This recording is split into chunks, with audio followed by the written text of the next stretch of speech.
এটা খাওয়া বেদাত, হালুয়া রুটি খাওয়া বেদাত না, এটা আমাদের একটা সংস্কৃতি। আর খাবার খাওয়া বেদাত কোন কিতাবে?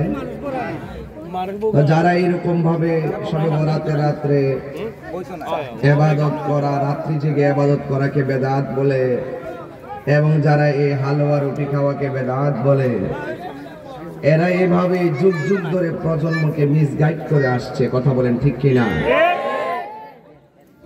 এই সবে বরাতে হালুয়া রুটি এগুলো খাওয়া জায়েজ আছে, বৈধ আছে, আছে কিনা? কারণ যখনই কিছু কিছু মানুষ ফতোয়া দিয়ে এই সংস্কৃতি থেকে মুসলমানদেরকে দূরে সরানোর চেষ্টা করতেছে, তখনই আমার এই ছেলেগুলা মুসলমানদের যে বৈধ যে সংস্কৃতি এগুলো ভুলে গিয়ে কনসার্টার যাত্রার দিকে মন দিয়েছে। কথা বলেন ঠিক কিনা? আজকে 14ই ফেব্রুয়ারি। কতই ফেব্রুয়ারি? অনেক গুরুত্বপূর্ণ একটা বাক্য, ভালোবাসা দিবস। অনেক দারুণ, অসাধারণ প্রেম আছে বলেই পৃথিবী এত সুন্দর। তবে আমরা এই ভালোবাসা দিবসে আমাদের সব ভালোবাসা উজাড় করে দিতে চাই। কথা বলেন ঠিক কিনা?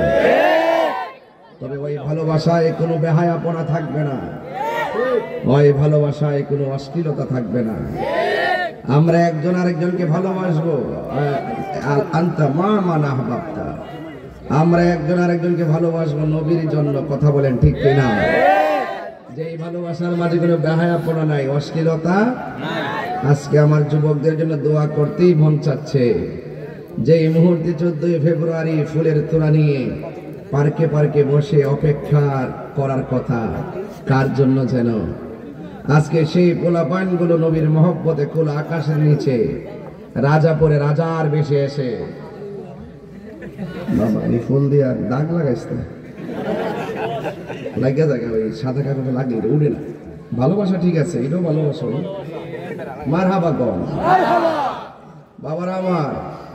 আমার এই যুবকগুলো সব কিছু উজাড় করে দিয়ে নবীর মহব্বতে মাহফিলে এসেছেন। এতে প্রমাণ হয় শ্রীমঙ্গলের মানুষ নবী বান্ধব মানুষ। কথা বলেন ঠিক কিনা? তো আস্তে আস্তে মানুষ আসতেছে মনে হইতেছে না? বাড়ি ঘরের মানুষ আসতেছে। তবে আমি আপনাদের সামনে সবে বরাতের উপরে কিছু কথা বলবো।